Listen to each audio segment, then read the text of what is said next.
Greetings. What we're going to talk about tonight is relationships.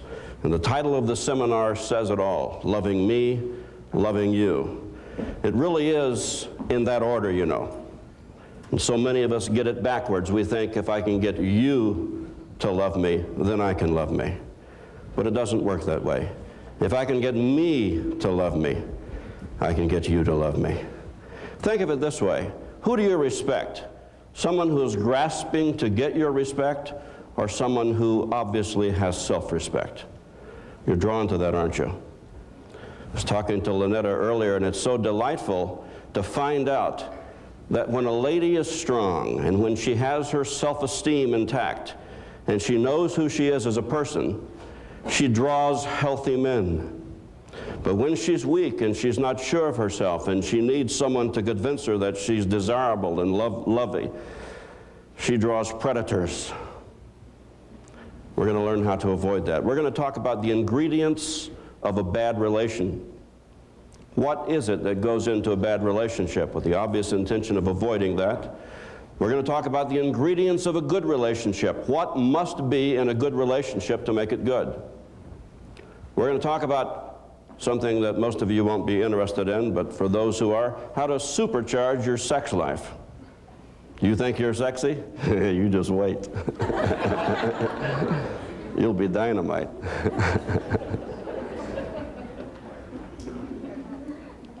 See, these guys are already moving forward to the edge of their seats.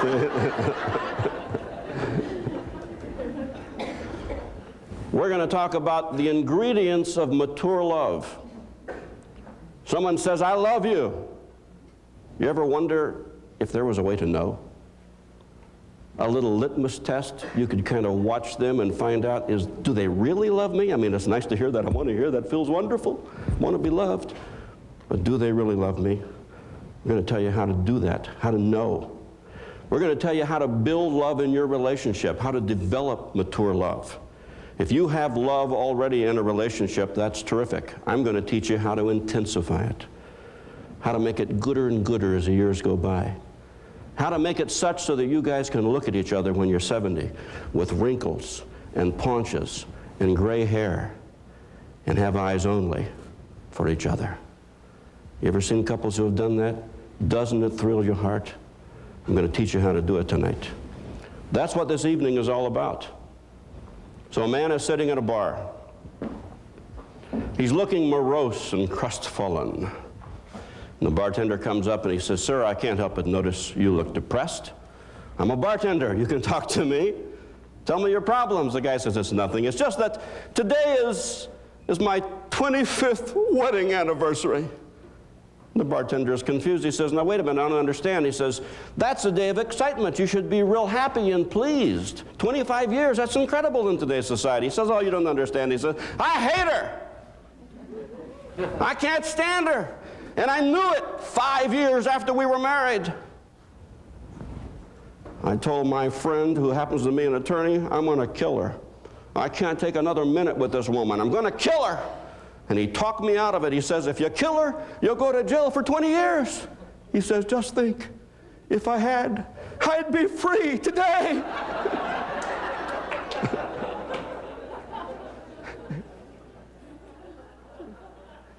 Guy's in an elevator. He's standing there with his lovely wife next to him.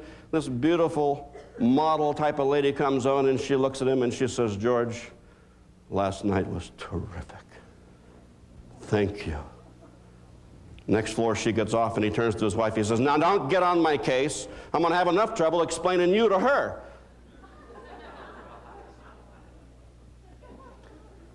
But I had a patient one time who taught me the secret of a successful marriage.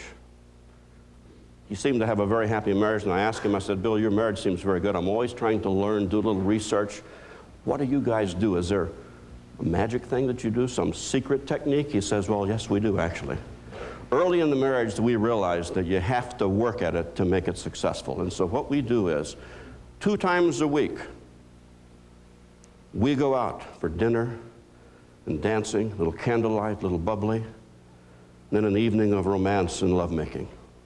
Nothing will stop us No matter what's going on, 2 nights a week we do this. I said, gee, that's incredible. He says, yeah, I go out on Tuesday and she goes out on Thursday.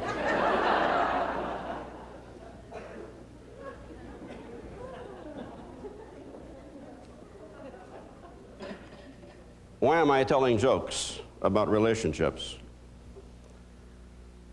And why is it funny? Why do we laugh? Because it's the most serious thing in the world. And I want to get serious with you tonight. We tell jokes about relationships because sometimes when something hurts so bad, all you can do is laugh. And every one of you who was laughing tonight could have reached inside your heart just a little bit and found a place where that joke hurt a bit. It really wasn't funny in that place. But you went over it because what are you going to do? Like Adlai Stevenson once said when he lost the presidency for the second time, he says, what am I going to do? I'm too old to cry, and it hurts too much to laugh. You're kind of stuck in the middle. I want us to do something tonight. I want us to do something that takes courage. It's going to seem simple, but it really takes courage. To start off the presentation and to go into what I'd like to teach you, I want us to start with a premise. And the premise is this: I want to be loved. I want to be loved. I want you to say that inside your own heart, not out loud, just in your own heart. And I want you to feel what it feels like, just to admit to yourself, to accept for yourself, yes, I want to be loved. Doesn't that do something inside of you? For some of you, it's hard. You're probably men. It's hard for we men to acknowledge that we need to be loved. We want to be respected, admired. This is good. I like admiration. But loved? Yes, I want. And I'm speaking for Jerry Murray. I want to be loved. I need love. I cannot live successfully without love. So my problem is not that I've got to learn how to want to be loved.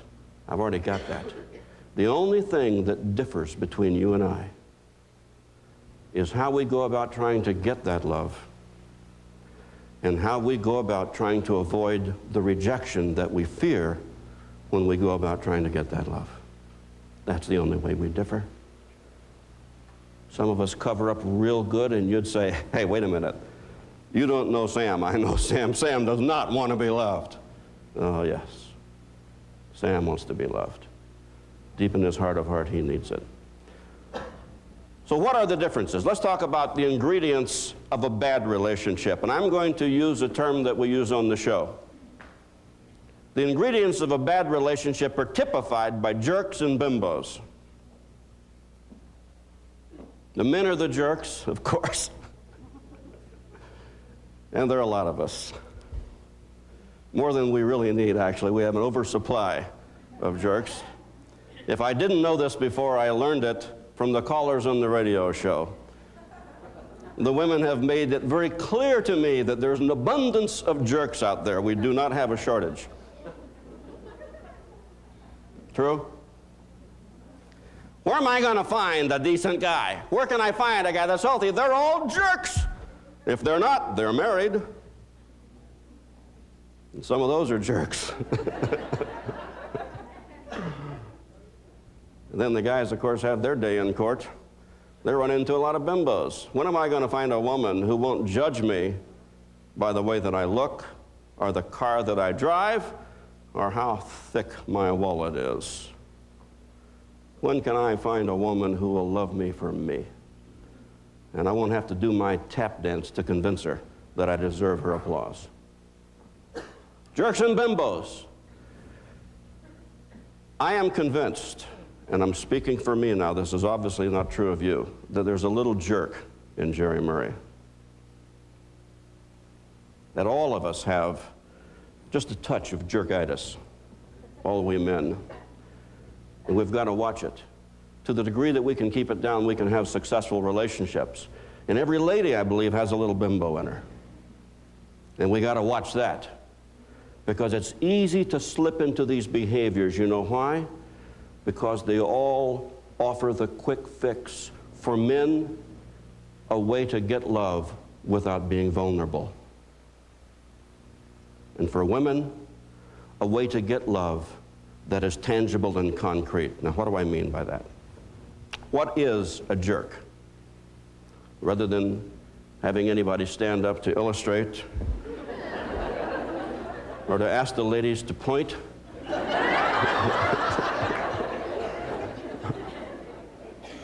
I'll just give a description. It's going to be real clear when I give this description that there's nobody here who's a jerk. All you guys, just the fact that you came obviously disqualifies you from jerkdom. I'm sorry. You care about relationships unless you were drugged here by your girlfriend. Then you may qualify, we'll see. But you're going to meet a lot of guys that you work with. A jerk is characterized by, number one, a Superman complex. A jerk has a need to feel superior. He has a lot of faults, but being wrong isn't one of them. He asserts his masculinity, his strength, his abilities. You may see him wearing tank tops so you'll notice that he works out. And if that doesn't work, he'll put it on his car. Do you ever see these muscle cars? They don't call them muscle cars for nothing, you know. Hey, it wouldn't fit on the body, but I can buy it. Vroom! I'm a man. Or you can get a truck and sit up here and look at the world from up here. You know? Superman complex. Tough, capable, competent. Got my act together. He's unable to accept criticism,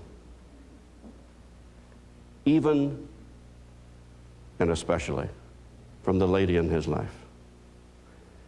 He wants her to admire everything that he does, to applaud everything that he does, to understand when there is a mistake, it's the jerks out there he has to work with that caused it, and to excuse him from any shortcoming whatsoever, literally and figuratively.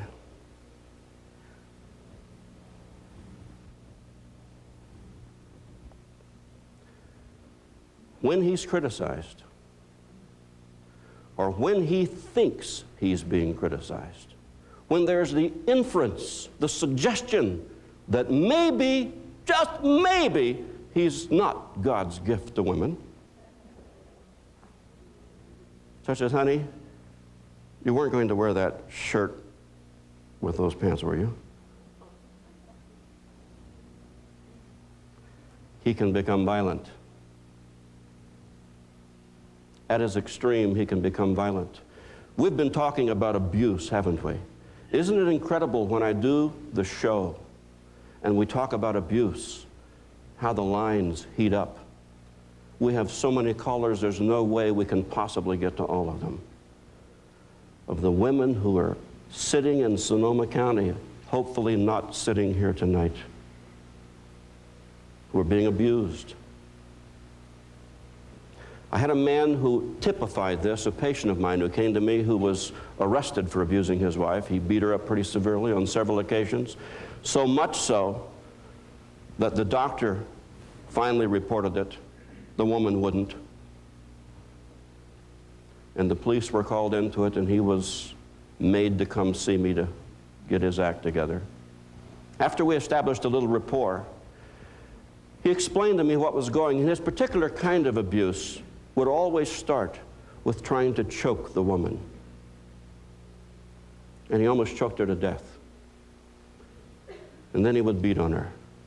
And he said to me, when she starts talking to me about our relationship and she starts telling me things that she wants and things that she's upset with and things that she needs, he says, it starts going into my head and I can't deal with it. I just start to think of a response and she's at me again with something else. And I feel like I'm going crazy, and I've just got to shut her up. I've just got to shut her up. What's going on is he feels his self-esteem is being attacked.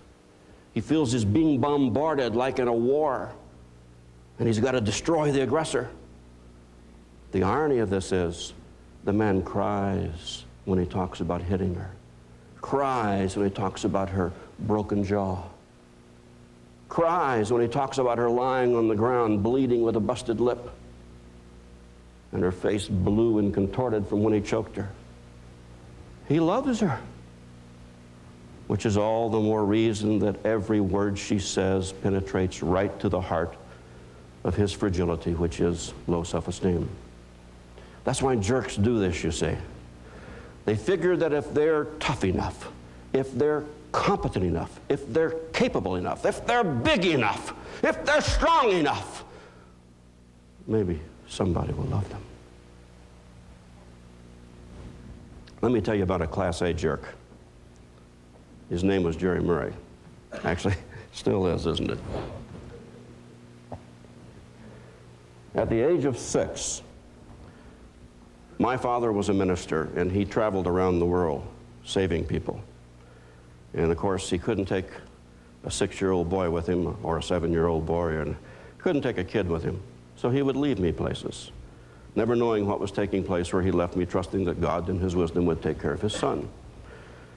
When I was 6, he left me at a school, some people where I went to the school, and without going into all the details, the teacher took a dislike to me.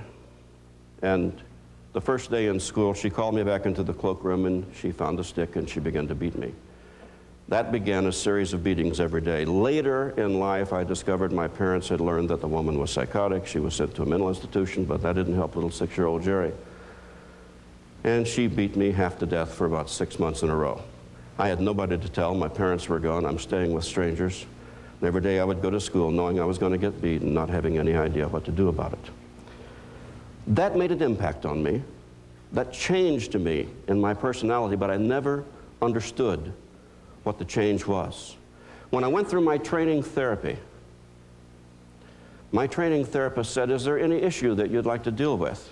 Well, I couldn't think of one because I was perfect. What's not to like?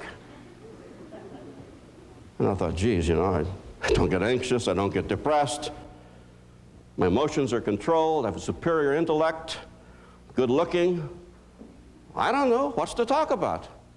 He said, well, think of it. He says, could there be anything to talk about in the fact that you are currently in 2 master's degrees programs, taking a master's in counseling psychology from the University of Santa Clara and a master's in clinical psychology from San Jose State simultaneously while you're working a full-time 8-hour job?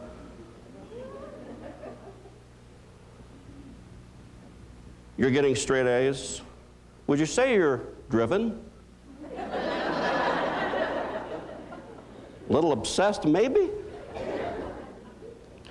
And I thought about it, I thought, if I acknowledge that, is this bad or is this good? You know? See, that's what jerks do. They don't say, if I acknowledge that, is it true or is it false? It's, does this make me look good or make me look bad? If it makes me look bad, doesn't make any difference if it's true. Punch. Either with the mouth or with the fist. And I thought, being driven to success, being driven to superior achievement, no, I can live with this. This is all right. I said, yes, perhaps I am. He said, so let's talk about that. He meandered through my psyche a bit and found this 6-year-old experience of mine. He says, I want you to do something, Jerry. I want you to imagine something with me, that you're standing on a curb, and your parents are in the car, and the car is all loaded, as you've described to me it would be when they were traveling, and you can see that they're ready to leave, and you're there being left. Now, Jerry says, I want you to lift your hand and wave goodbye to them.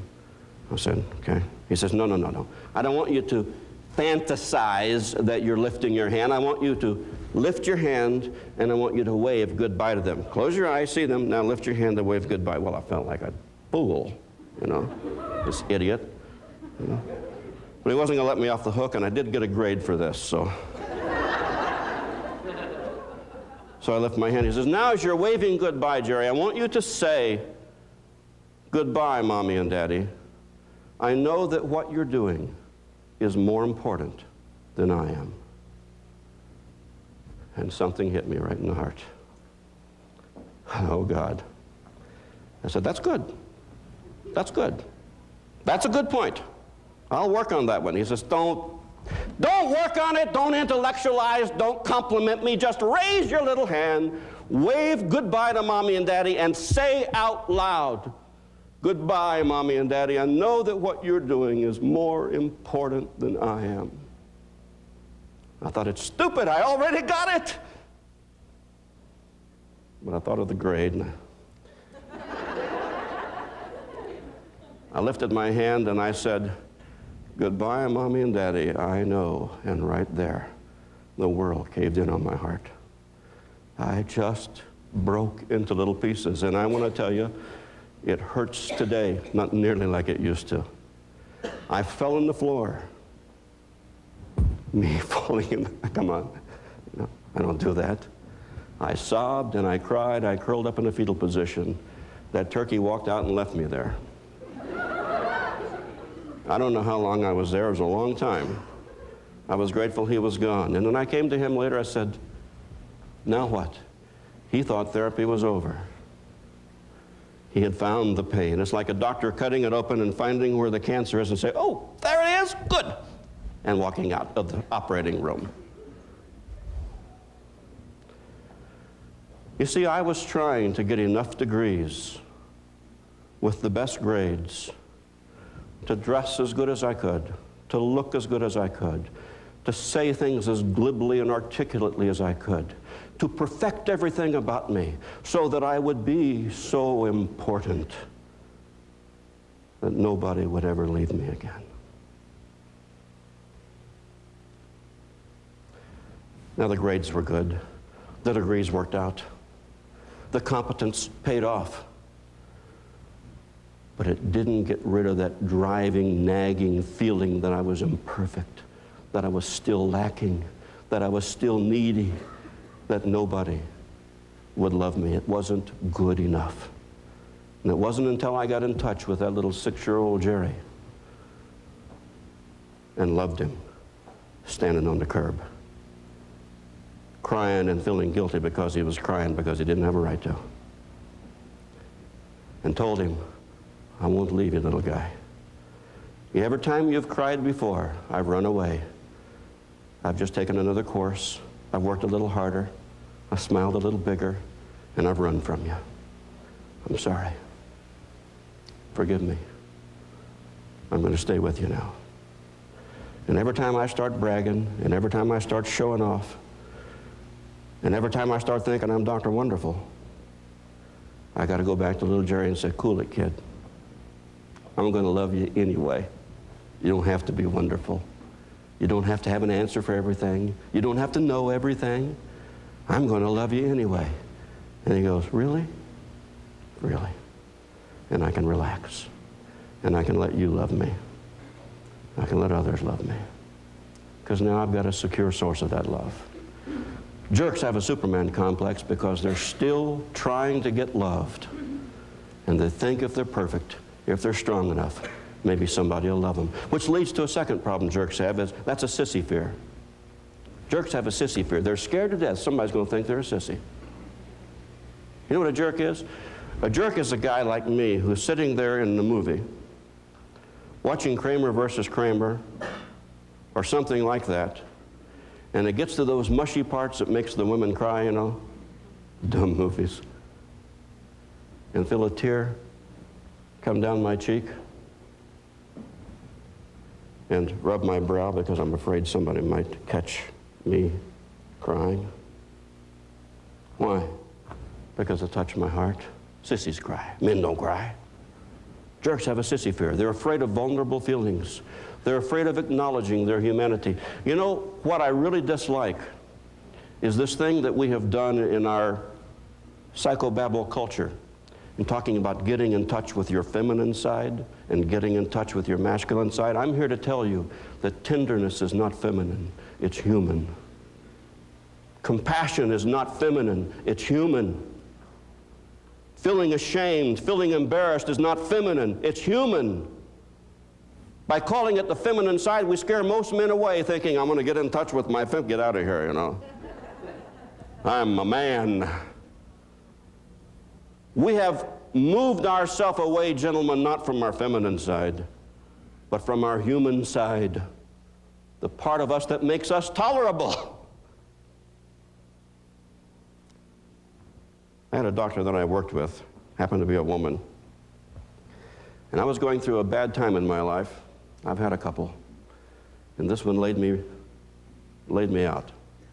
So much so that I was hurting so bad I didn't even care if somebody saw me hurting or saw me crying. I'll never forget sitting in my office one day with tears coming down my cheek, just kind of staring out the window because I was just bleeding all over. And she walked in, and she in her very compassionate, caring way began to talk to me and comfort me and share with me. And about halfway through, she began to chuckle. And she couldn't get this smile off her face. And I thought, this is ridiculous. I'm bleeding all over the place. I'm spilling my guts all over the carpet. And she's chuckling and having a good time at all this. And I said, why are you laughing? And she said, I feel good. I'm happy. Why are you happy? I'm not happy. She said, Jerry, I'm happy because every time I have ever needed you, you have been there for me. You've been a rock. You've been a pillar. You've been so strong. But Jerry, in the 10 years I've worked for you, never before have you needed me. A relationship is a two-way street, folks. We men want to be needed. We're scared to death to find out you ladies will realize that we need you. And so we'll try to cover it up if you find it out. Sissy fear, which makes us afraid to expose our vulnerable feelings. And this creates a mission impossible for the lady. A jerk does this for a woman with this Superman complex. Because he avoids anxiety by maintaining superiority, as long as he feels superior, he doesn't have to feel anxious about his lovability. He's drawn to people who will give him the admiration and recognition he desires. The people who will give him the recognition and admiration he desires usually are those who see him as confident and strong and need a caretaker. So they tend to be passive dependent types. But because he despises weakness, he despises the weakness in them. He's drawn to them because they admire him and need him and look up to him and believe in him. But then, now that he's in a relationship, he shows his contempt of them by criticizing who they are and what they do and putting them down.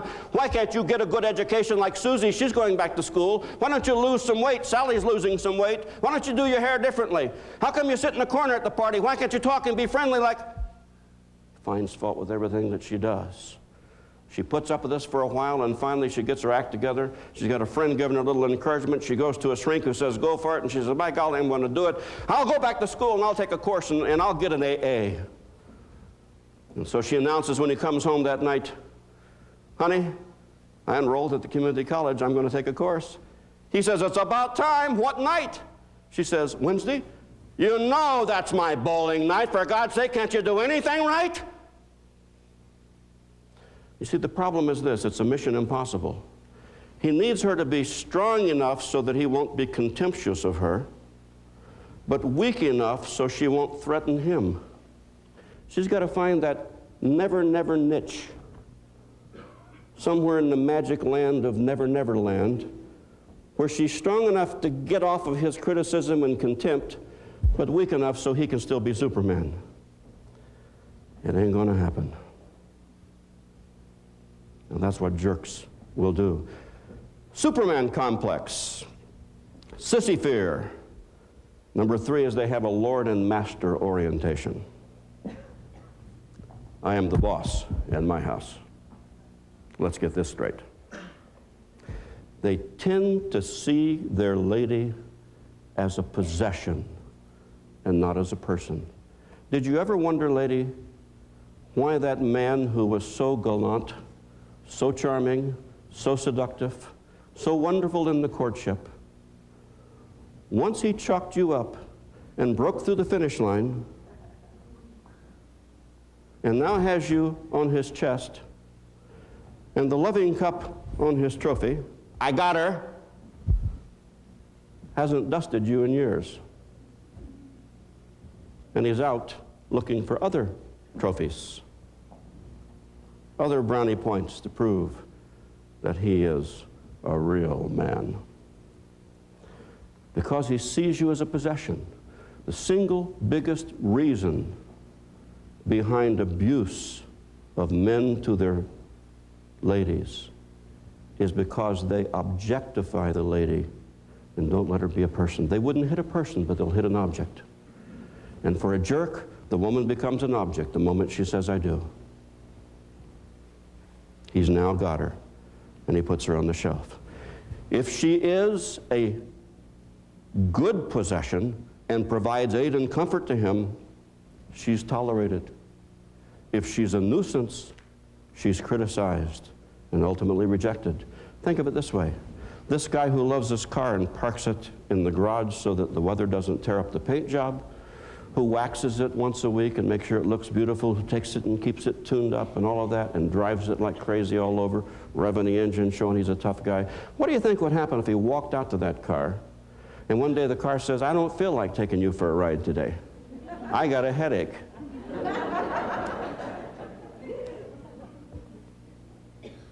He'd have a little trouble with that, I think. And that's exactly why he doesn't understand why his possession called wife isn't there for him whenever he needs her, ready for him whenever he needs her, available to him whenever he needs her, because that's what he got her for Pete's sake. Why do you think I married you? Lord and master orientation, which makes her possession. The fourth thing that characterizes the jerk is that he has a bedroom kitchen focus. The women are nodding their heads, the men are going, oh.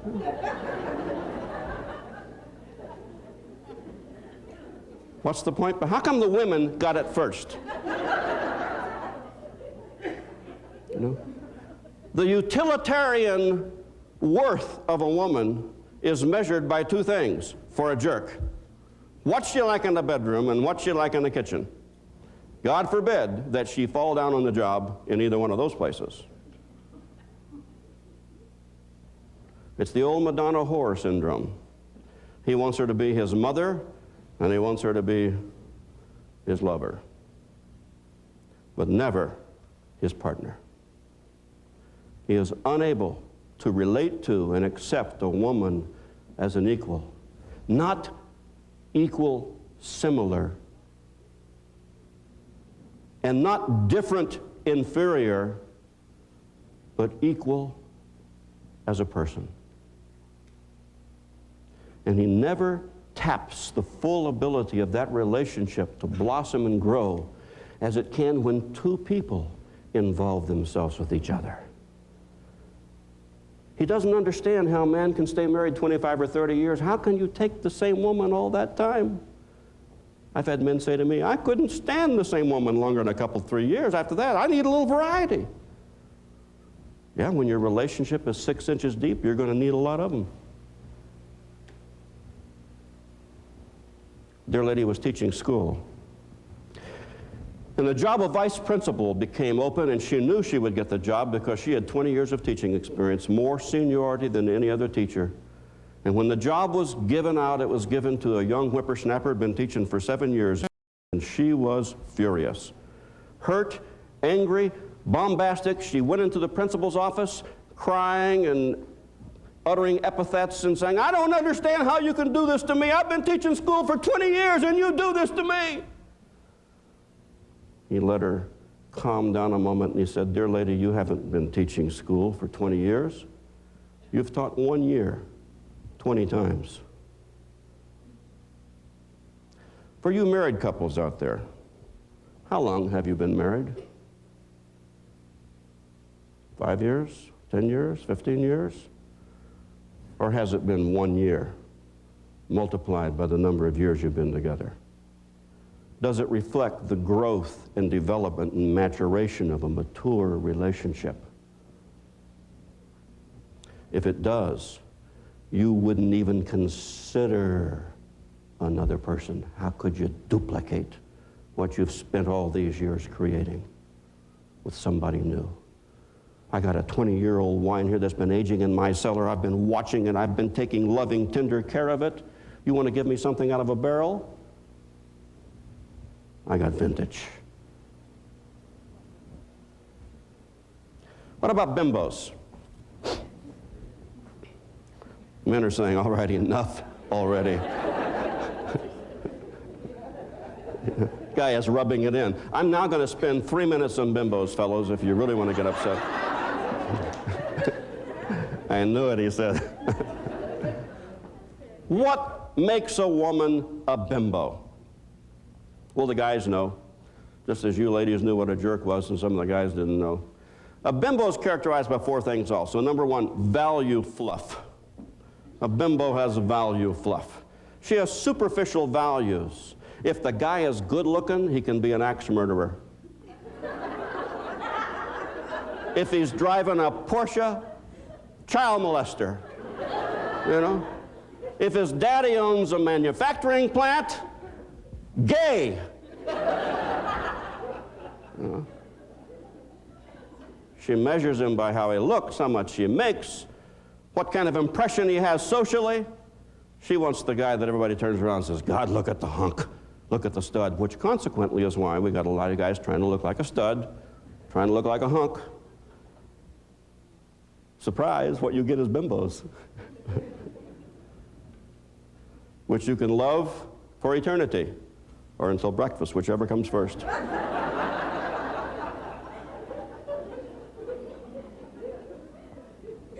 Value fluff, materialistic, superficial values. A bimbo is also characterized by sugar daddy hunger. She's got a hunger for a sugar daddy. She spends so much time trying to get a relationship, she is over-dependent on a relationship to make her life complete. She doesn't spend any time building her own life, planning her own future, setting her own goals. She has one goal. She doesn't know where she's going, so she wants to hook up with somebody who does. She can't take care of herself, so she wants to hook up with somebody who can.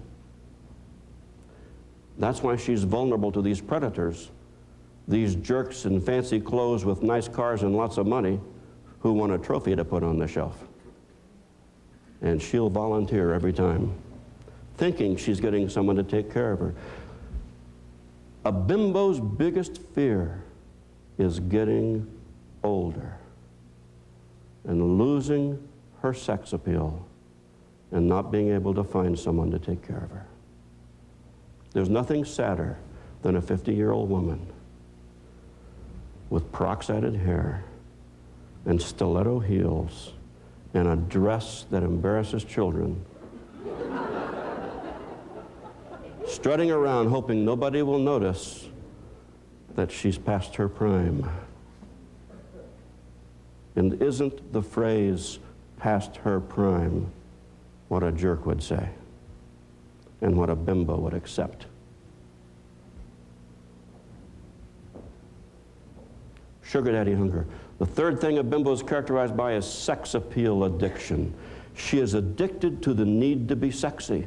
Since she has placed everything in her life in terms of getting a relationship, she markets herself as a commodity. She primps, she prunes, she wears clothing, she does her hair, she has makeup, not to please herself, not to look good so she can like what she sees, but to attract a man. Everything is chosen. What do you think he will think about this? Addicted to it. Sexy, sexy, sexy. Which, of course, is why she's terrified of getting older. And the last thing she's characterized by, which will come as no surprise after the first ones, is she's characterized by body swapping. She'll swap her body for your comfort and aid. You give her money, prestige, and status, and the ability to say, look what I got, and she'll give you her body. She'll take as good care as she can of it. She'll practice her sexual gymnastics. She'll become a good performer because that's her stock and trade. What else does she have? Her sex appeal, her sexual ability. Isn't that what men are after? Yeah? Jerks. I'm not talking about normal men not wanting sex. Of course they do. Or normal women not wanting sex. I'm talking about the priority they place on it in the relationship. Healthy people have different priorities. This body swapping leads her into a vicious cycle that spirals downward. Because she lacks self-esteem, she engages in these behaviors. And after she has gone into one of her promiscuous activities, she returns to her room feeling cheated, empty, missing something. It didn't work. It didn't work. He didn't call. And now her self-esteem is battered even lower. But it was low self-esteem that got her into this in the first place. Now that it's lower, she is compulsively driven back to doing the very same thing. And I've had women patients come in to say, Dr. Murray, I sleep with anything that walks. I'm not proud of it.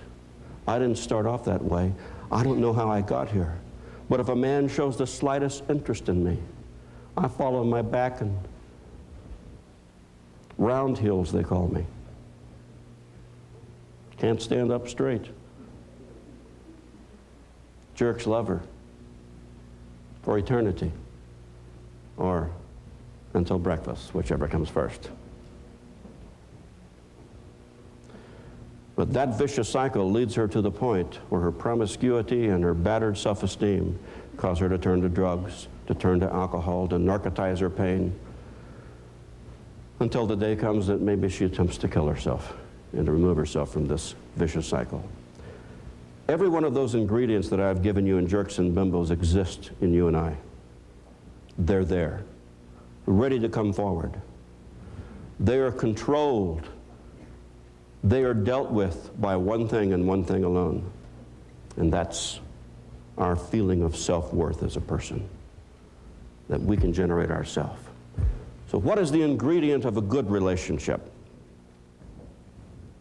What does it take to be in a successful relationship? What do you have to have? Who do you have to be? Who do you have to look for? What kind of person will work out as a healthy, successful partner in a good relationship? In 15 minutes, we'll find out. Take a break. I'll see you at 10 past.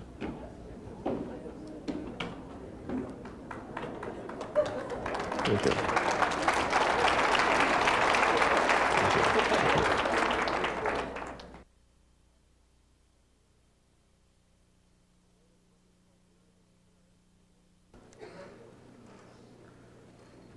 My latest book is called Murray on Marriage.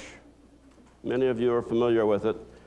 It's a book about why people select the mates that they select and why 5 types of relationships always end up in divorce, and yet the people always pick each other, and what they can do about it to correct that problem. You're learning some of that tonight. The book goes into a lot more detail, of course. My book, From Uptight to All Right, is the only book on stress endorsed by the Menninger Foundation and is required reading by the Heart Research Foundation.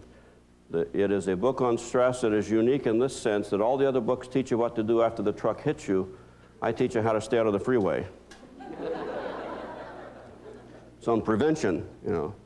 Sitting in a hot tub just works so long and you become a prune, you know. Let's learn how that we don't need that hot tub for that long, how to avoid getting into the mess where you got to take vacations and meditate and stuff like that, which is all good, but if we could keep ourselves from getting all wrinkled up, that would be even better.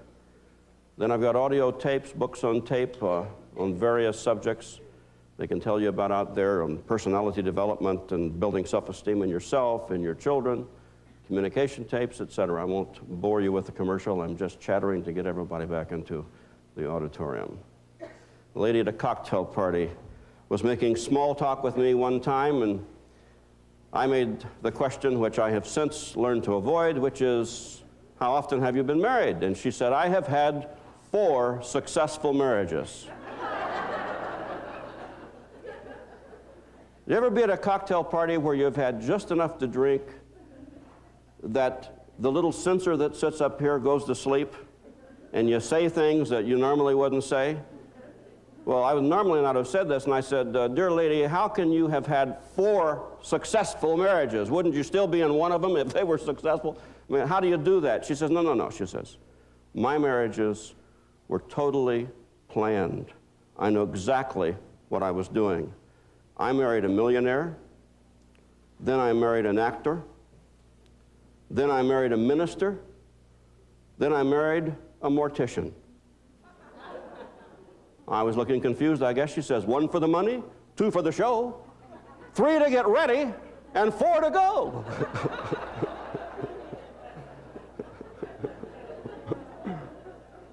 That's bad, Murray.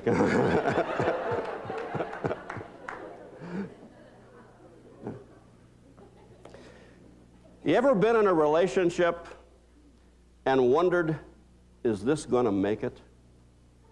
That's like saying, have you ever been alive? If you've been in a relationship, you've wondered, is this going to make it? Would you like to know? Some people might accuse me of being a little too structured in my approach to life. I've got a structure for everything. I realize that there is individual initiative. There are creative differences between us. There are these little nuances in personalities. I understand all that. And I'm quite convinced that those will have their way in a relationship regardless. But I think, just as in building a house, well, you may decorate it very differently than someone else would, you gotta have a foundation. And it better be by the numbers if you want to be safe. I want to give you right now something that's very important to me, because it's very important to me to feel that I have made a difference in your life.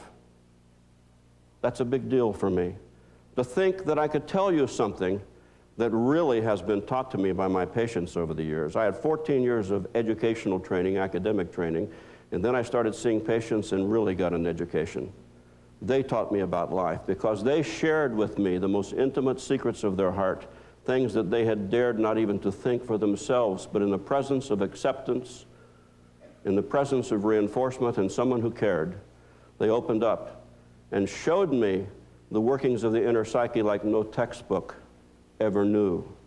And I'm grateful for that. And what I pass on to you is not the brilliance of my mind, but it's plagiarism from my patients.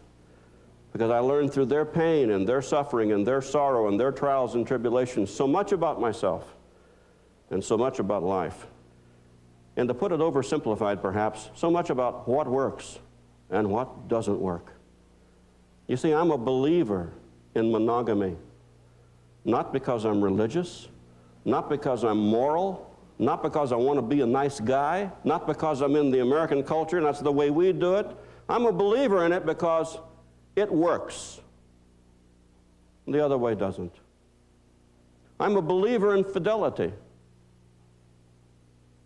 I think when you say, I do, you should. Not because I'm moral, not because I'm religious, not because I'm in America, not because it's in a vow, but because fidelity works.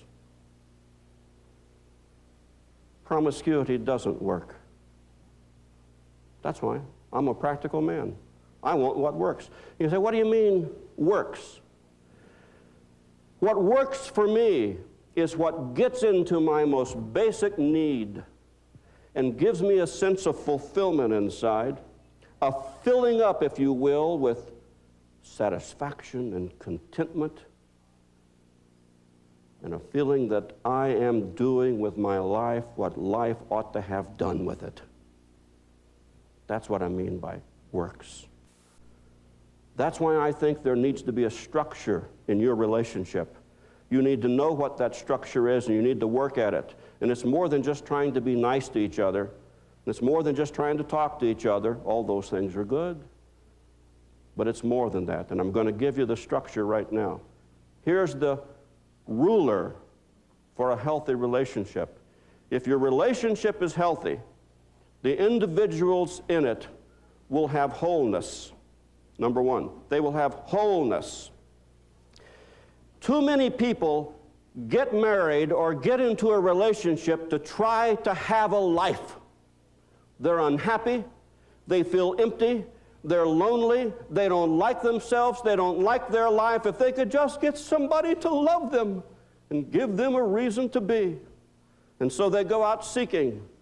They're prone to be bimbos, aren't they? Trying to find some meaning to their life. I have learned, as I've said from my patients over the years, that you can never live with another person successfully unless you can live with yourself successfully.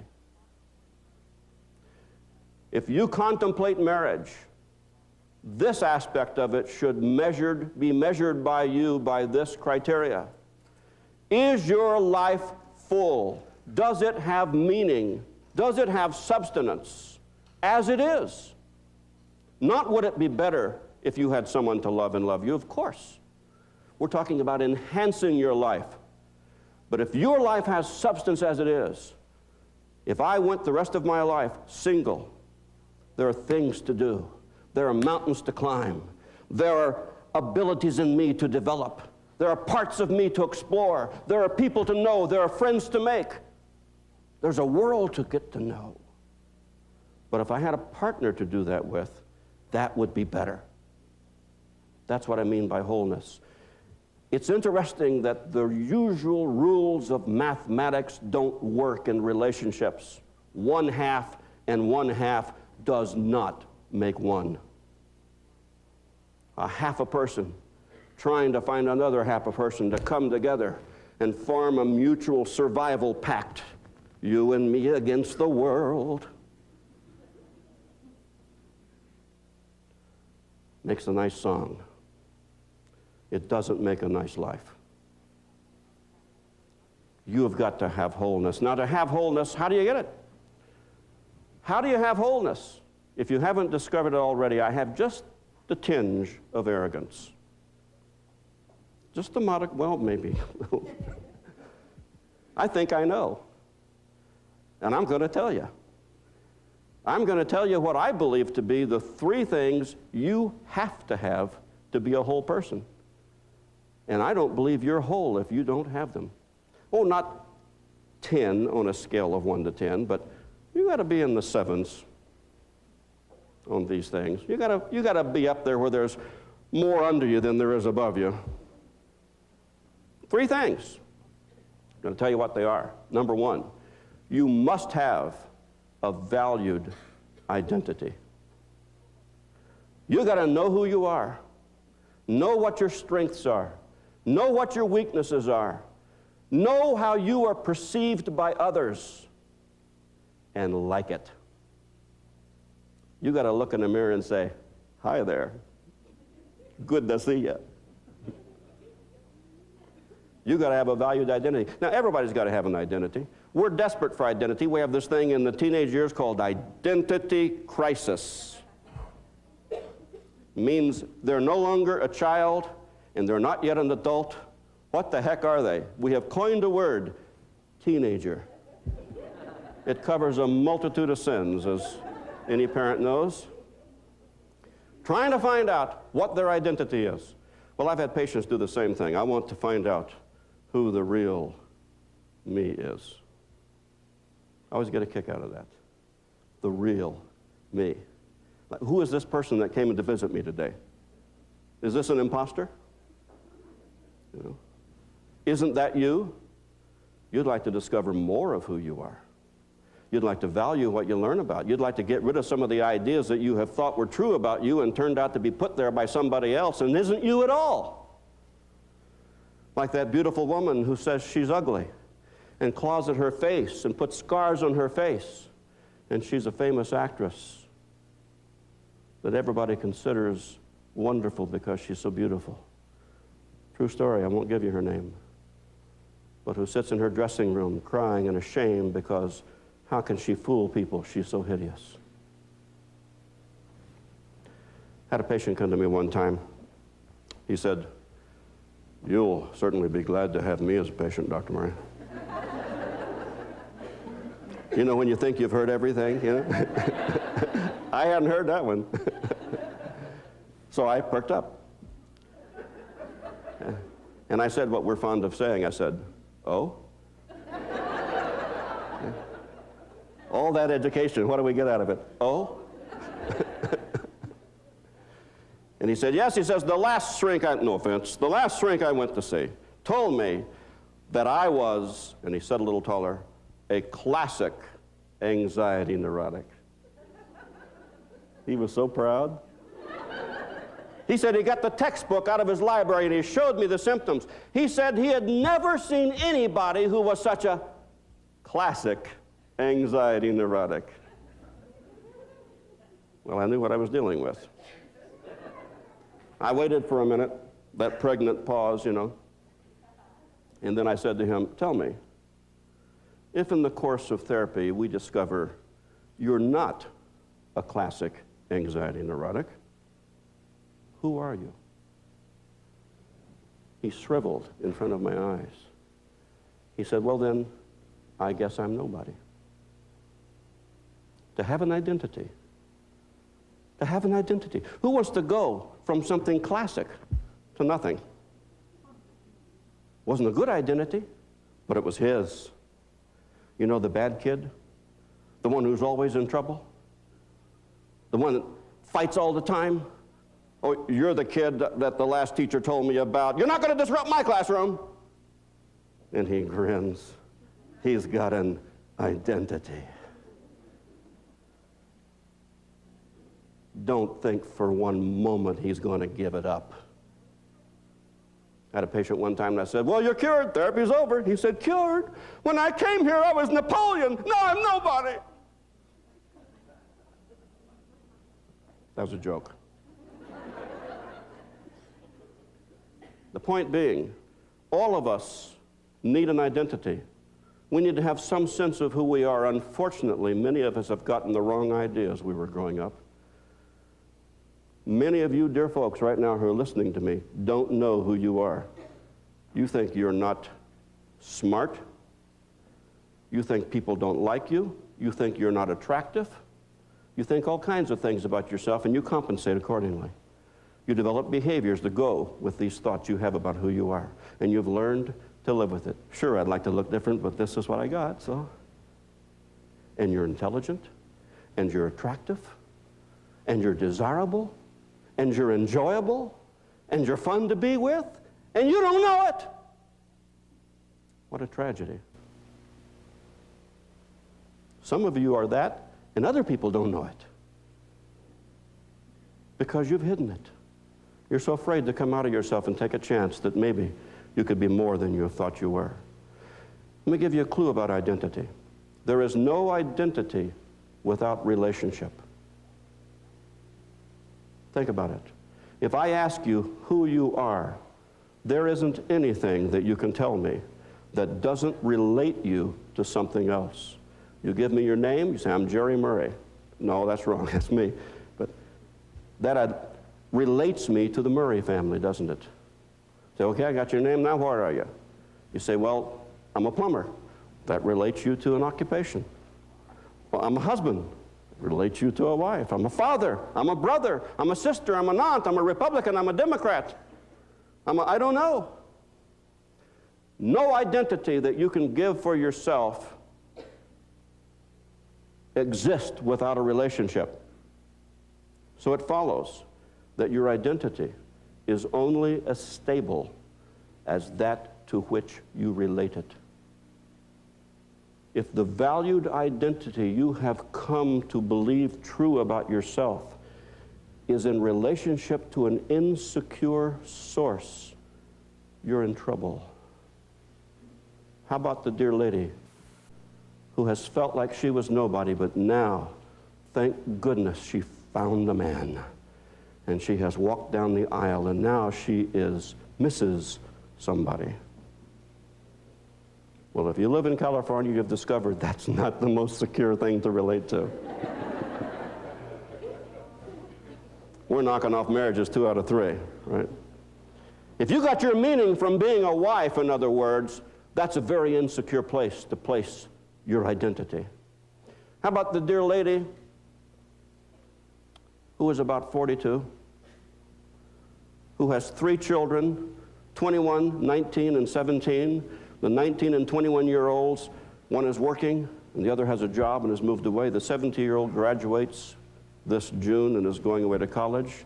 And for the last 6 months, she's been complaining of a vague sense of depression and panic. Her life seems to be falling apart, but she can't put her finger on anything. Doesn't really know what's going on other than the fact that she's scared to death half the time and feels very sad. She is identified as mother. That's what gives her meaning. And she is contemplating the old empty nest, where that thing which gave her identity, children, is leaving. Mom, I'm not a little boy any longer. She's trying to hold on and feels guilty about that. Now she has another identity, it's wife. She's taking a look at that when it doesn't offer a whole lot of hope, which is why she grabbed the mother thing to begin with. What about the man who comes to me suicidal, wants to blow his brains out, and says, I'm coming because my wife insisted that I come, but I'm telling you, if we can't get this thing straightened out, I'm going to kill myself. Nobody can stop me. He's got a PhD in aeronautical engineering. Last year, he was making $120,000 a year working in Silicon Valley for Lockheed. Except the year is 1978, and the federal government has cut back on funding, and Lockheed has laid off 2,000 workers, among which was him. He said, Dr. Murray, you know what I'm doing? I'm pumping gas. I got a PhD in aeronautical engineering. I'm pumping gas. I can't stand it. Doesn't look like there's any chance I'm going to go back to work. Nobody wants to hire me. I'm 51 years old. I'm overqualified for everything. Nobody wants to pick me up now. I've got no meaning. His whole identity was aeronautical engineer. Now it's gone. And I'm nobody. You better have an identity that's closer to home than that, where you know that you're a unique human being. You don't have to be superior, see, because every person is superior. That's the joke on those people who think they're superior. Everybody is superior in a different way. That's why we need each other. All us superior people should stick together. You better have an identity that identifies you as a unique human being, capable of playing many roles in your lifetime. Don't get confused that the role that you're playing is who you are. Don't get confused that way. You weren't a wife. You were playing the role of a wife. If you're not a wife now, big deal. Yeah, it was uncomfortable and unfortunate and a nuisance, and you got to go through some things now, but you're more than that. You're much more than that. And maybe you needed that loss of identity to find the real one, the somebody else inside that role of wife or mother or engineer or plumber. And you got a chance now. Don't run back to another role to be somebody. Big mistake. You're a unique human being capable of playing many roles in your lifetime. Your identity is more basic than the roles that you play. You must have a valued identity. You must look in the mirror and say, that's me and I like it. I like it. I ain't perfect, but I'm getting there. I'm growing, I'm developing, I'm moving forward. Secondly, first thing you need is a valued identity. The second thing to behold is you must have a reliable source of love. To be a whole person. You see, we don't do well without love. We just don't do well. We can fake it, but we can't make it without love. We need it. But it needs to be reliable. When we hook our source of love to unreliable sources, we're in the same trouble we are with our identity. What is a reliable source of love? Is it a spouse? Is a reliable source of love a parent? Be nice, but no. Not even children. Not even friends, and I got some great friends. Let me tell you what the problem is. Erich Fromm said in his book, The Art of Loving, the degree to which we hate ourselves is in direct proportion to the degree to which we hate others.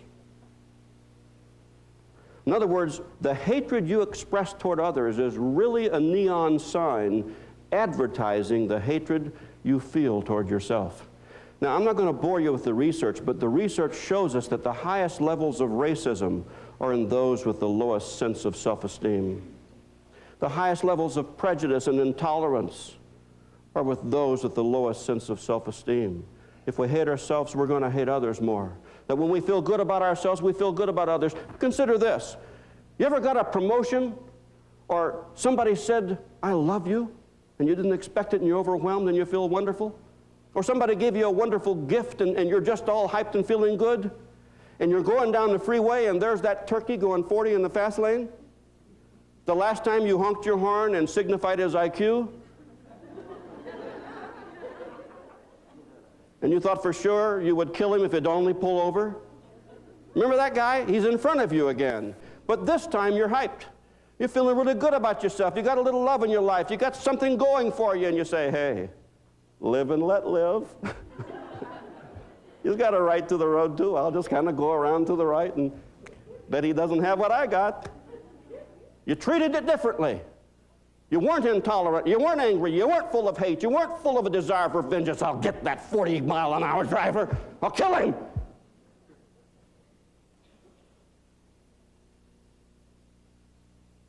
You were accepting. You were understanding. You were tolerant because you felt good about you. You need a reliable source of love. If you try to get your love from the other people in your life, whether those close or far away, how reliable is that? Because if Fromm is correct and the research says he is, then let me give you Murray's corollary. If it's true the degree to which we hate others is in direct proportion to the degree to which we hate ourselves, it must also be true the degree to which we love others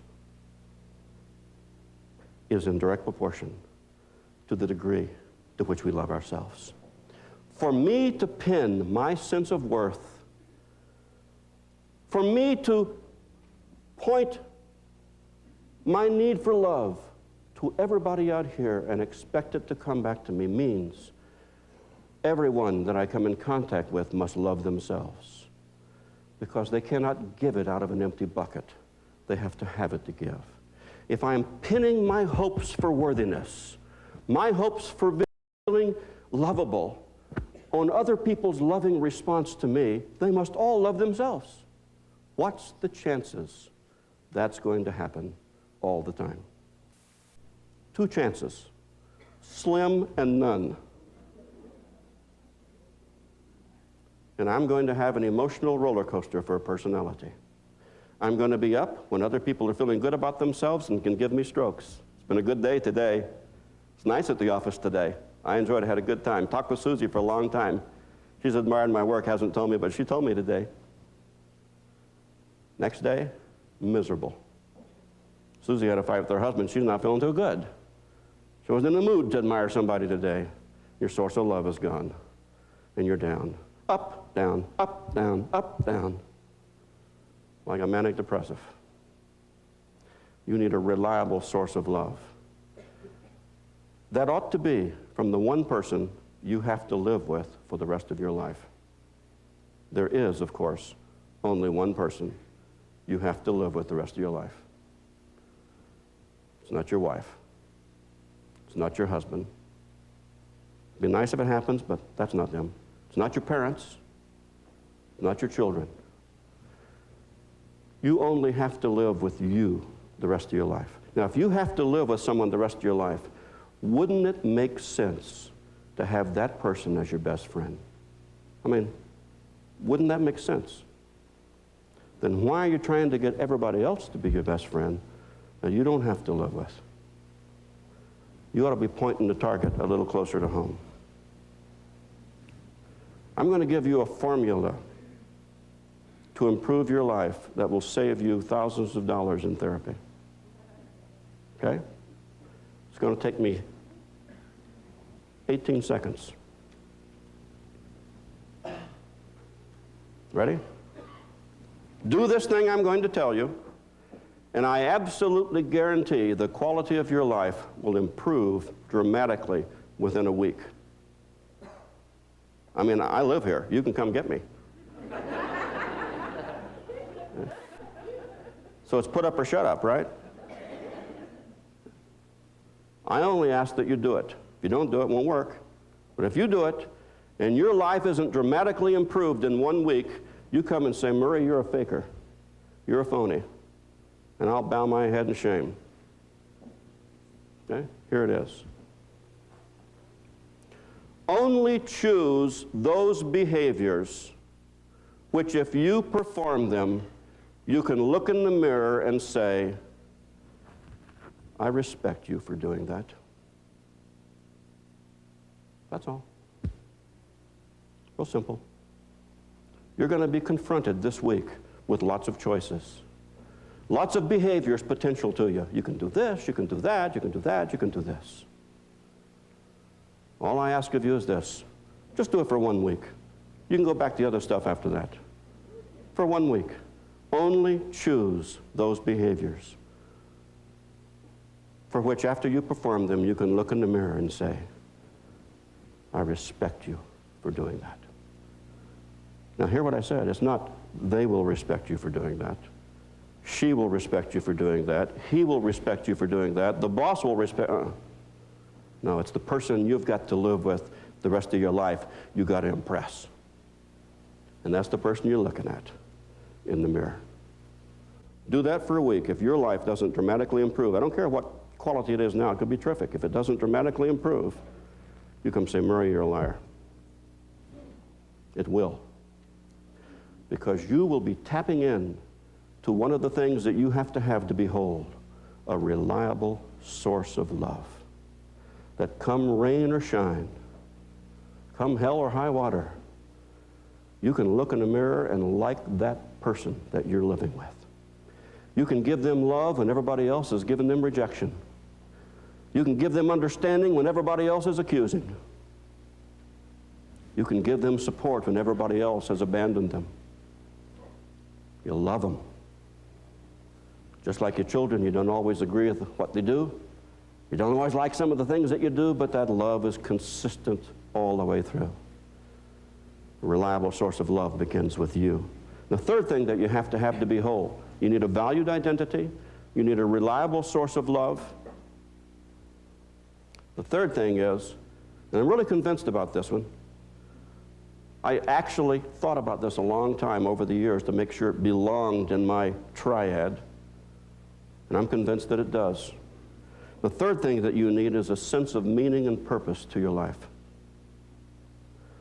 I just have never found a life that's lived from day to day, just taking it as it comes with no sense of direction, no sense of purpose, no underpinning sense of meaning as to why I am who I am and doing what I'm doing. I've never found that person to have wholeness. I never have. I'll keep looking, but I've never found that person to have wholeness. The famous Viennese psychiatrist Viktor Frankl was in a concentration camp in World War II. Out of his experiences there, where he just barely avoided the gas chamber, he wrote a book called The Pursuit of Meaning. And I'll tell you what the book says. I'll simplify it for you. He says in a number of pages, the only people that he found who survived the concentration camps were those who had a sense of meaning and purpose to their life. Those who had something to believe in, something to stand for, something to value, something that was important to them. And the ones whose values were insubstantial and superficial and lacking any real meaning were the ones who died under the deprivation and abuse that they experienced. And I believe that there are a lot of walking dead people who don't know why their lives are empty, why they've got money and why they've got houses and why they have friends and all of that, but still, there's one gentleman who sat in front of me, a millionaire multiple times over, could have bought and sold me, had a law degree, was immensely successful. 55 years of age, he sat in my office and cried and said, Dr. Murray, I am the most miserable of men. I have everything and yet I have nothing. You must have a sense of meaning and purpose. The old adage says, no wind blows well for a ship without a destination. How can you tell what is good for you and bad for you if you haven't a clue where you're going?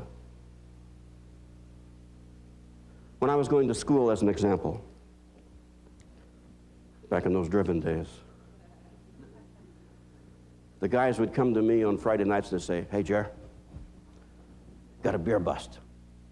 And then later we're going to go over to the sororities, you know. Come on, you know, classroom all week. I say, no, you guys go out and have a good time. I've got a paper to write.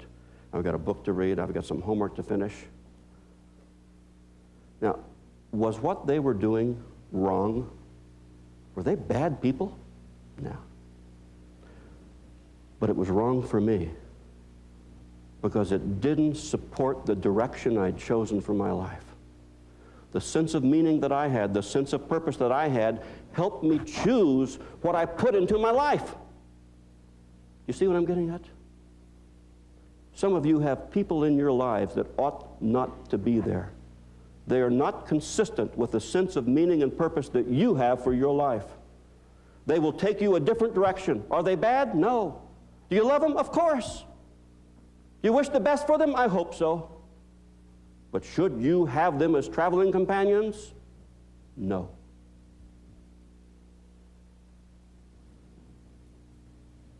You must have wholeness for the relationship to be successful. The second thing that you need, and this is one that over the years I really was taught. I never learned this anywhere. It was given to me by my patients and the troubled marriages that I saw. And it's probably as important as anything, including love. You must have balance in your relationship for it to be successful. Healthy relationship must have two people who are whole, must have two people who are working equally, contributing equally to the success of that relationship, equally giving of affection, equally giving of communication, equally giving of understanding and support. Give and take. During times one gives a little more than the other, and another time the other's feeling better and makes up for it. But over the long haul, there is a balance in the relationship. Now, I've seen a lot of dear ladies because men, let's be honest, we tend to let the woman carry the burden of the relationship. We just kind of go along and think that they're lucky to have us there. Hey, I came home. What do you mean, do I love you? I didn't say I hated you. You know, shut up, the ball game's on. Yak, yak, yak, yak, yak, yak. And ladies have been well trained over the years because many have said to me, I know that George doesn't communicate with me, I do all the talking. I know he doesn't show affection, I do all of that. He likes it when I do, but he doesn't give it back. He doesn't show tenderness, he doesn't show all the things I know would make the relationship better. He doesn't even help out that much around the house. He thinks that he does his 8 hours a day, 5 days a week, and by God, that's a man's job. Totally ignoring the fact that she does her 8 hours a day, 5 days a week too, plus everything else. But nonetheless, she says, it's okay, I understand men are like that. That's what I have to accept for the relationship to continue, then that's what I have to accept. My mother did the same thing. And to those ladies I say, if you don't consider the damage to you, consider the damage to him. You're giving somebody a free ride for which they will never appreciate the ride. What you get for free, you don't value. Which investment means the most to you? The one you've got a few pennies in or the one that you've invested your life savings in? To value something, you must invest in it. And if you permit a member of your relationship to invest at a lesser level than you are doing, you will get value out of it, but they won't, and you're cheating them. You're not being magnanimous, you're not being brave, you're not being courageous, you're cheating. Every person in a relationship that's imbalanced should say, whoa, stop. Let's start over and draw a new contract. Let's make it give and take this time. Here's what I need. What do you need? You must have balance. The relationship will not stand up straight without it. You must have communication skills. Now, I'm not going to give you a communication seminar here. That's another seminar. But I'm going to tell you this. If you do not have the ability to do two things, you should run, don't walk.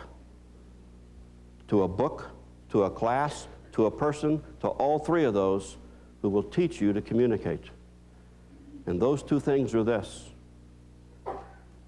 You need to be able to tell someone what you want and what you feel so that they understand you. You must be able to create understanding with your communication. You must be able to listen to someone tell you what they think and what they feel and understand them. And you must be able to communicate to create intimacy. You see, I can understand you and then shoot your brains out. I heard you clearly. Bang. I got everything that you were saying. Bang. But the second part that's required in a good relationship is I understood it. And I heard it in a way that encouraged you to be open. And if you were open, to stay open. Intimacy, you see, is mutual vulnerability in an atmosphere of trust. Communication skills is the only route to that. Guys, it's not physical. We call it having intimacy. Ha, ha. Some of the most distant, isolated people I have known can physically join themselves with another person and be millions of miles away. Intimacy is mutual vulnerability in an atmosphere of trust. If you can't communicate in a way to create understanding and to create intimacy, run, don't walk to whatever it takes to learn how to do that. All right, now I want you to get ready. A good relationship should have a good sex life. Yeah. Some of you men waited the whole time to get to here. But it's going to pay off. Get your notebook out. Have her write it down and pretend you don't care. You already understand it. I'm going to teach you now how to supercharge your sex life. There's another one of those put up or shut up things too. I'm either going to do it or look foolish. If you learned anything about me, you've learned I don't like looking foolish. I'm going to teach you how to supercharge your sex life. It goes without saying that you have to have one before you can do something about it.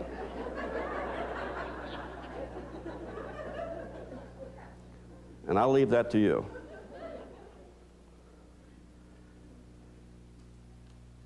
This is point 1, point 2, point 3, point 4, etc., okay?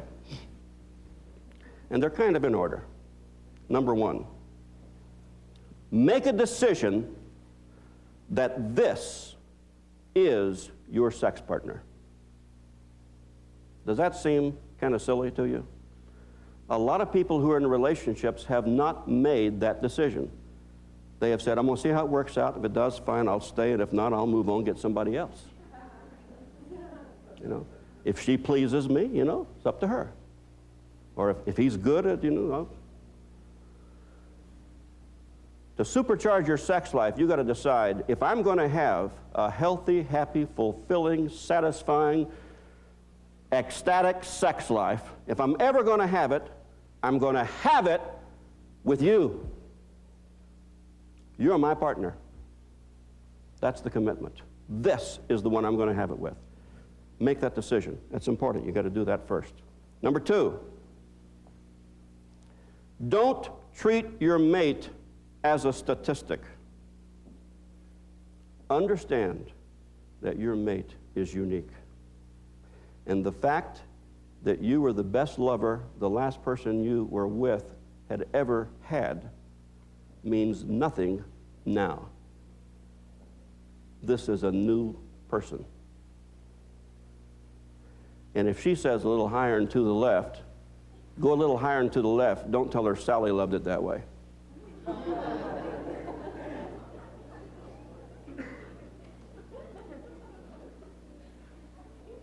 Understand that your mate is unique, and it's a whole new discovery of what it takes to please them and give them happiness and satisfaction. And hey, if you don't get uptight about your adequacy, it's a lot of fun to discover.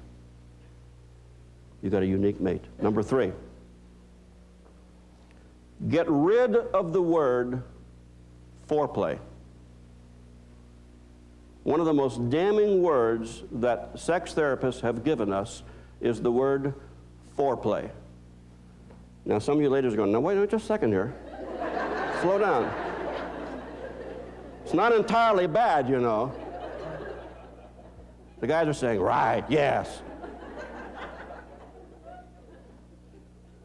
Now, what I mean is this. We have been taught by using words like foreplay that this isn't really making love. This is kind of a necessary nuisance that you have to go through to get to the real thing. And sexual contact between lovers has become orgasmically focused. And we think that the almighty orgasm is all there is to sex. And we hasten to it. And we have missed the point that all of it is making love. An orgasm ought to give you a feeling of sadness. It's over. But it's not. Gentlemen, I want to give you a technique right now, okay? Ladies, don't grin too big, just kind of... Because the ladies are going to agree with me. Gentlemen, here's the technique. How to become, overnight, a better sex partner to your mate. Real simple. It's this. What you do after the orgasm is twice as important as what you do before it. Ask yourself this. If the decision to make love to you again was based on your conduct after the orgasm, would she? I mean, how could she? You're asleep.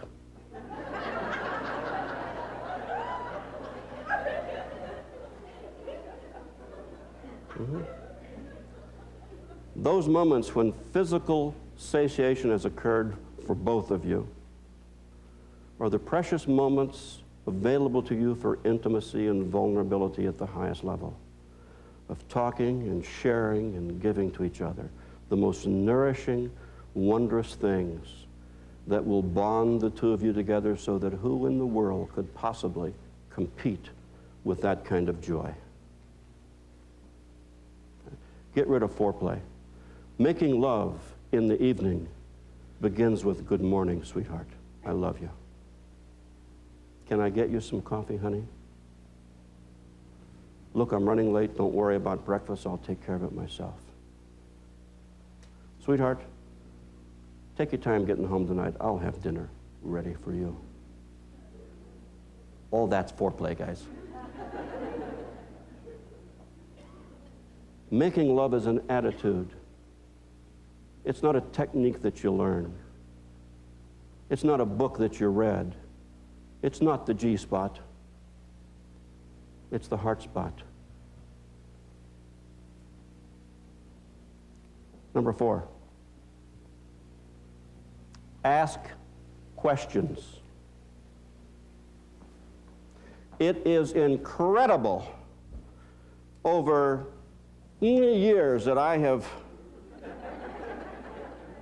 been doing what I do. I am still overwhelmed with couples who don't talk to each other about their sex life. Does she like that? I think so. Well, if she doesn't do this and you like it, why don't you tell her? We don't talk about those things. They never talk about their sex life. They never sit down and say, okay, all past experience behind us and this brand new vista in front of us, the you and the me of our life. What is it that you like? What do you need? Where do you need it? When do you need it? How do you need it? Talk to each other. If you can't explain to yourself all of the things about your wife that give her happiness sexually, you've got a whole world to discover. I'm going to teach you some more about that in just a moment. Number 5. Introduce novelty. It's small wonder that a lot of men and a not too small sampling of women get to a certain point in their marriage and say, I'm bored. I'd like to try it with somebody else. I wonder if he would be better. And they begin to ask questions about, is marriage going to be viable and how can it stand? Because, the old guy who says, I would no sooner love only one woman than drink only one bottle of wine. They're all good. I want to sample them all. He's living that 1 year 20 times, you see. He's never learned to grow in a relationship, never learned to progress, never learned to deepen. If you wanted to kill your sexual desire, the surest way to do it is to make your sexual conduct predictable. Now, guys, don't ask her right now. But later on, I want you to say, you know, when he was, I have had so many women over the years come to me to talk about their sex life and say, if he only understood that I can tell him exactly what's going to happen. I mean, it's going to be after the evening news.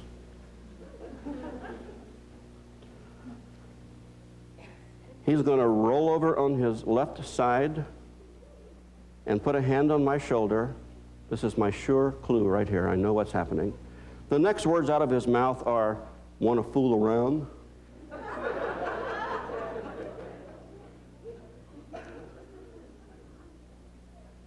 And if I'm not bored out of my gourd and figure maybe we'll try again, I'll say, sure. He'll twiddle my left breast. He'll twiddle my right breast. He'll then drop down. He'll twiddle that a little. And then he'll say, and I hate it, "Are you ready?"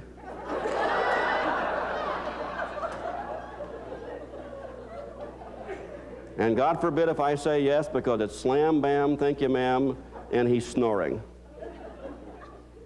Every time. I mean, if I wanted to teach a guy how to totally mess up his sex life, I couldn't pick a better scenario. Just do it in the same place, the same way. Don't vary a thing ever, and you'll mess it up big time. No wonder your ugly secretary looks better. No wonder you're bored. So is she, guys. Introduce novelty. Different times. Different places. Different methods. This is not the Kama Sutra. I'll leave you to your own devices on that. There are different methods. Different ways. Different positions. And then, when you've tried them all, try them again. Don't let one experience make you decide that's not your cup of tea. It may be the next time, with a little more finesse. Introduce novelty to your sex life. Number 6, create intensity. The way to get past routine, the way to keep something from being boring is to make it intense. I make a spaghetti sauce. I mean, if you ever had my spaghetti sauce, I call it Murray's marinara, you would never, ever want to go back to ragu. I mean, bland, tasteless. My stuff has got pizzazz. You know, you take a bite and you say, oh yes, that's spaghetti sauce. Intensity. Never get tired of it. Terrific. Do the same thing with your sex life. How do you create intensity? You see, most people who fool around are doing it because they don't know how to do intensity. They can only do novelty. Novelty is good. It gets you stimulated. But if you don't know how to do intensity, novelty means multiple partners. In today's society, aside from breaking your heart, it can take your life. You need to know how to create intensity right in your own backyard. Here's how to do it. To understand that the biggest sex organ you can bring to the party is your mind.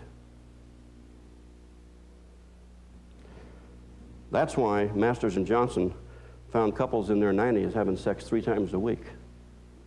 They weren't doing it because they were both bathing beauties. They knew how to get into each other's mind. Now, gentlemen, I'm going to teach you a secret now. Ladies, don't listen. I'm going to teach you the road to your lady's mind. You see, she knows the road to your mind, probably. Ladies, if you don't, I'll teach you what that is first. The road to a man's mind is through his eyes. He is visually stimulated. That's why he wants you to wear the garters in the Victoria's Secret, which is hardly a secret, I don't understand that. You know? And to do the poses and to play the games, he is visually stimulated.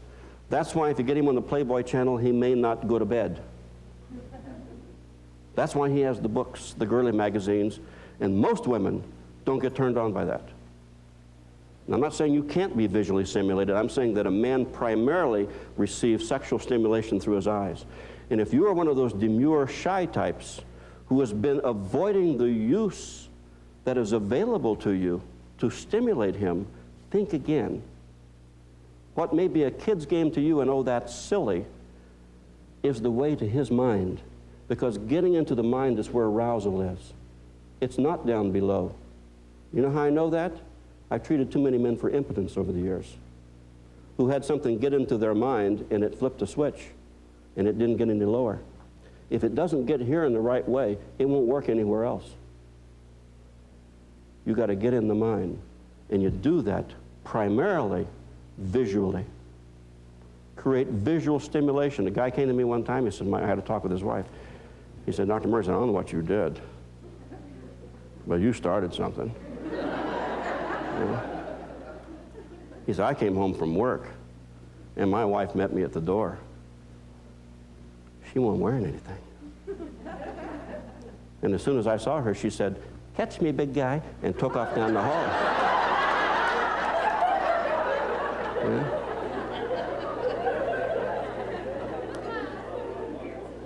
He said, I caught her.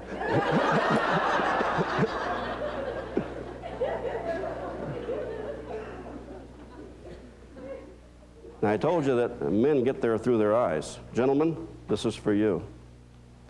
You get to a lady's mind through her ears. You get to a lady's mind through her ears. If you don't know how to talk to your lady, you're going to have trouble. Now, I'm going to teach you a technique right now that I talked about on the Brent Ferris show, how to supercharge your sex life. I've been giving you a lot of techniques, all that. It's good stuff, but this is hot stuff now. Yeah. We probably shouldn't videotape this, actually. See those guys move forward again? I mean, you guys are so predictable. Me too. Here it is. And I'm going to tell it to you with a challenge, okay? This is the challenge. Gentlemen, if you cannot make love to your lady without touching her, you don't know how to make love. If you can't make love to your lady without touching her, you don't know how to make love. But if you can, you already know it. You grinning so-and-so, you. Here's what I want you to try. Later. Let me finish first. You ladies get into something visually stimulating, which may be just you or something else. You'll know best. Get on the bed with your partner or wherever else. If it's always the bed, don't get on the bed with your partner. You get that message? Sit close to each other, and I'll give you a little something. Touch only your fingertips. Just, not hold hands, just touch your fingertips. And then it's a heads or tails, who goes first?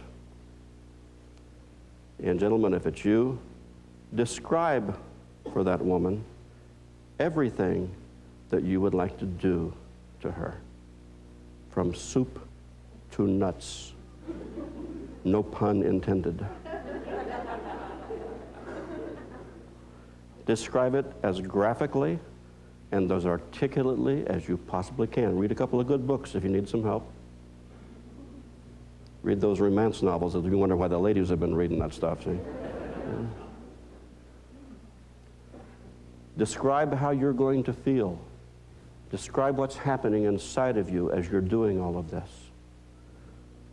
The sense of tension building, the sense of anticipation, the delight, the desire. Just do everything you ever fantasized doing, except do it with your words.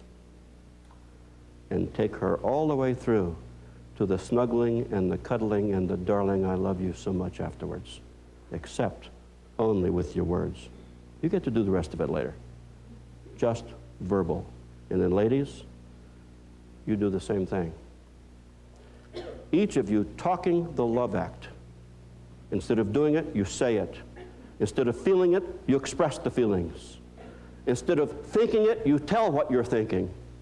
And you take the whole thing that has hitherto been an inside job and you share it with each other. Now, why is that good?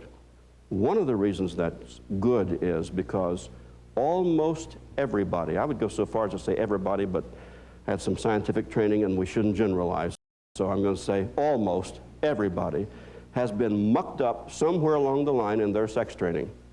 Somewhere along the way, they got the idea that certain things were nasty or bad or they weren't so hot or whatever. And it boils down to this. Almost all of us have some degree of inhibition. And the surest way to get rid of inhibition is to bring it out into the open. Just like an alcoholic has to first say, I am an alcoholic, before there's ever a prayer of doing anything about it. To get rid of a sexual inhibition, you have to express it. And when you talk your feelings, and each time you'll get better, you are dissolving sexual inhibitions inside you. Trust me. It works. And then, of course, you get to put into action what you've been talking about if you have any strength left. Not only can it be one of the most exciting sexual experiences you've ever had, you're going to find a degree of bonding by doing it this way that you won't get by silently copulating in the night. Create intensity. I got to let you go, but I'm going to tell you quickly about love.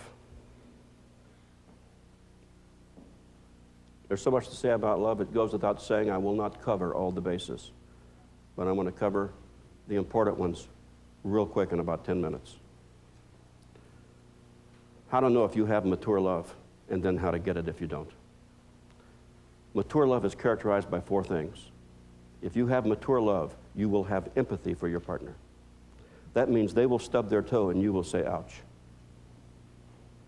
That means you will feel their pain and you will share their happiness. That what happens to them happens to you. That's what empathy is. It's not you understand it, you feel it. You see, if you said to me, I had a flat tire on the way to work the other morning, right in the middle of busy traffic, and then it started to rain, and my boss had just given me a lecture about being late, geez, I understand. I got sympathy. But if you said to me, Jerry, when my first child was born, the doctor said, don't give him a name because he's going to die, I would feel like crying. Oh, God, would I know what you're talking about. I would have empathy. My heart would be crushed right along with yours. I've been there. If you have mature love, you'll have empathy for your partner. If you can be hurt and your partner doesn't care, they do not love you maturely. If they can be hurt and you don't care, you don't love them maturely. I'm sorry. Doesn't mean you can't, but you don't.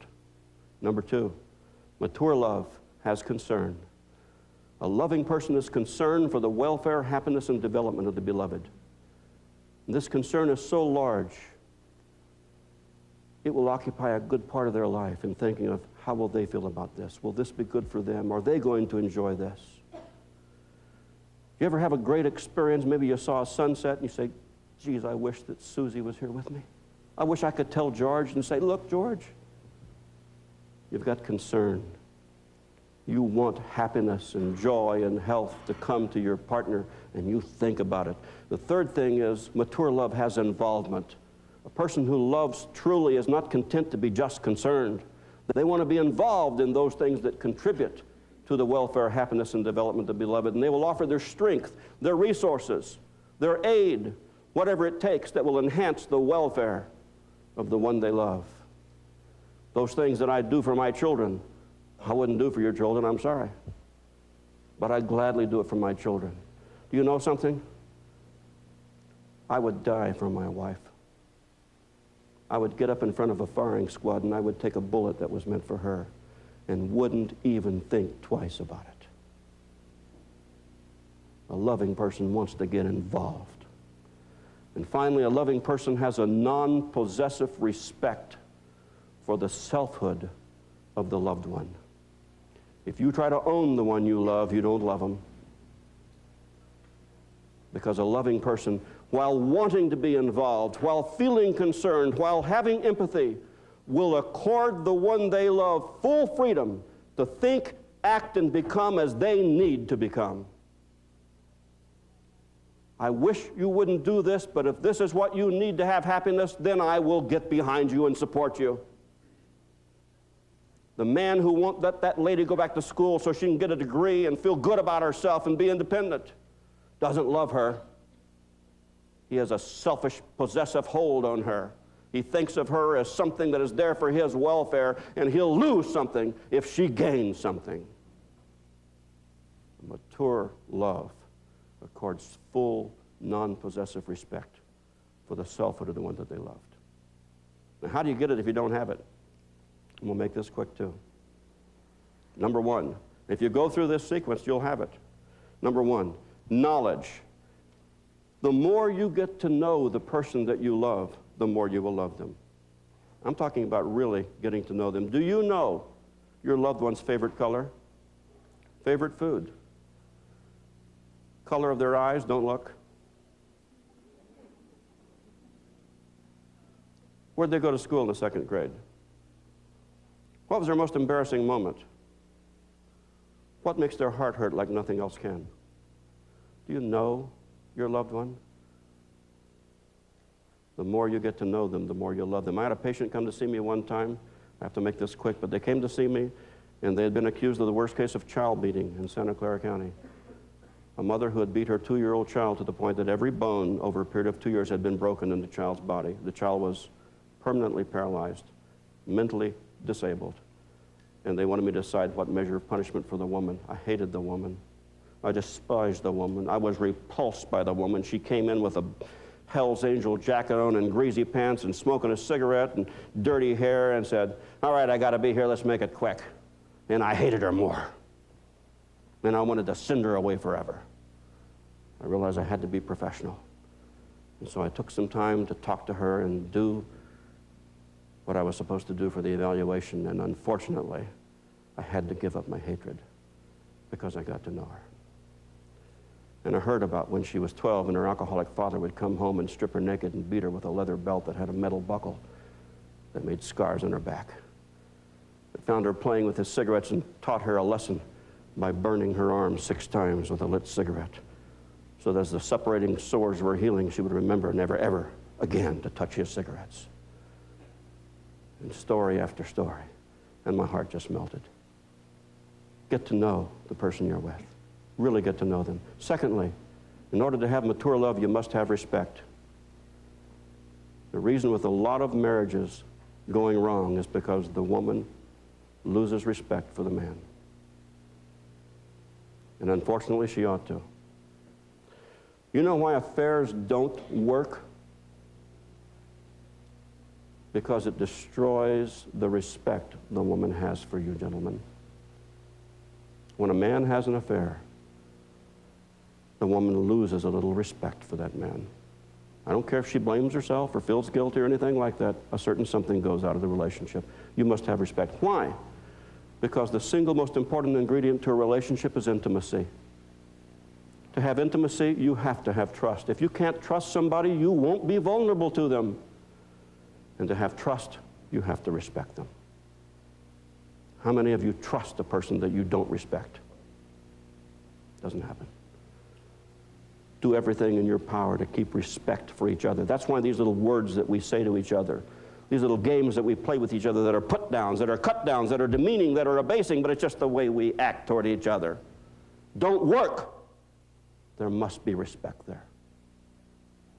Don't ever embarrass your spouse in front of other people. Don't ever cause your spouse to be subjected to humiliation. There must be respect there for mature love to grow. Thirdly, shared experiences.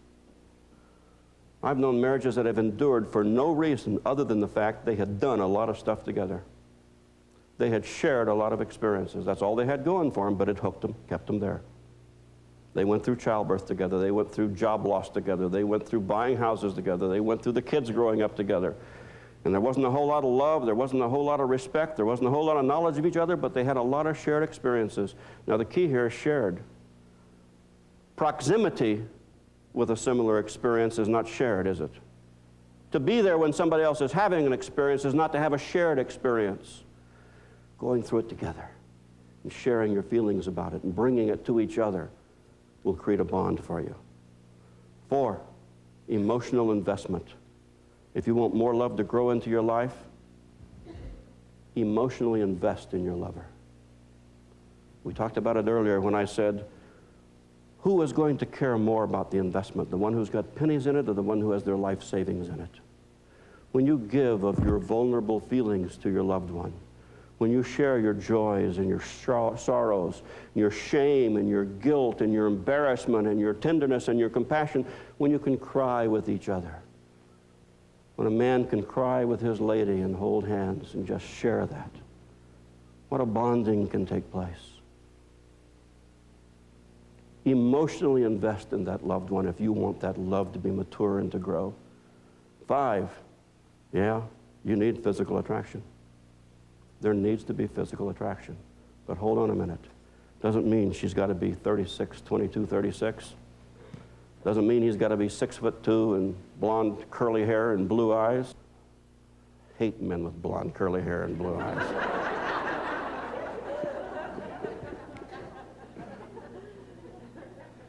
But it does mean that you take a shower. It does mean you comb the hair you have left. It does mean that you groom yourself for each other. You see, I'm a firm believer, and I'm not being a Pollyanna. I have gone through the jerk phase and all of that. I'm not being Pollyanna when I tell you I just absolutely believe every man is handsome. Every woman is beautiful. But a lot of them hide it. Because they don't think of themselves that way, so they just kind of let themselves go. If you're well-groomed and cleaned and show pride in who you are beautiful, lady. You are handsome, gentlemen, and that's what you owe to each other. Why then do you make love in the morning and you haven't even brushed your teeth? You'd never do that with an affair or a date. Doesn't your loved one deserve the best? Why do you walk around when you come home from work? I know you're comfortable, but you look like a slob. Doesn't your loved one deserve the best? If you're going to wear sweats, at least wash them.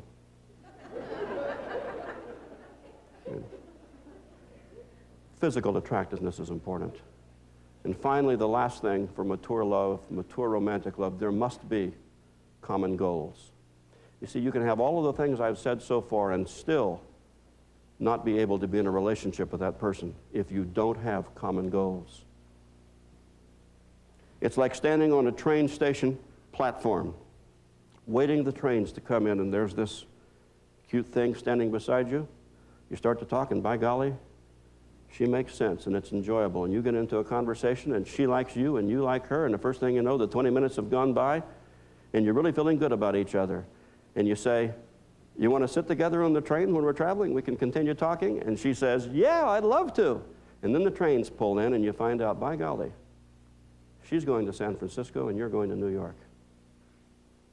I'm sorry, you're both wonderful, you're both lovely, but you're not going in the same direction.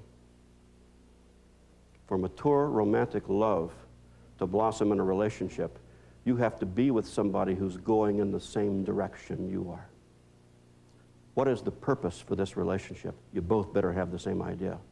What do we want to do with this relationship? You both better have the same idea. What products do we hope to create with this relationship? You both better have the same idea. common goals are essential. And you need to talk to each other to figure out what those are. No matter how much you love each other, you can't travel together if you're not going in the same direction. I've got to let you go. Let me tell you this, though. I want to give you my model of a relationship, and I want to do it in this little poem. That's my soul lying there. You don't know what a soul is?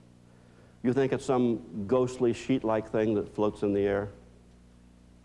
When I told you that my mother didn't love my dad, and I knew it as a kid, I was putting my soul out there in the space between you and me.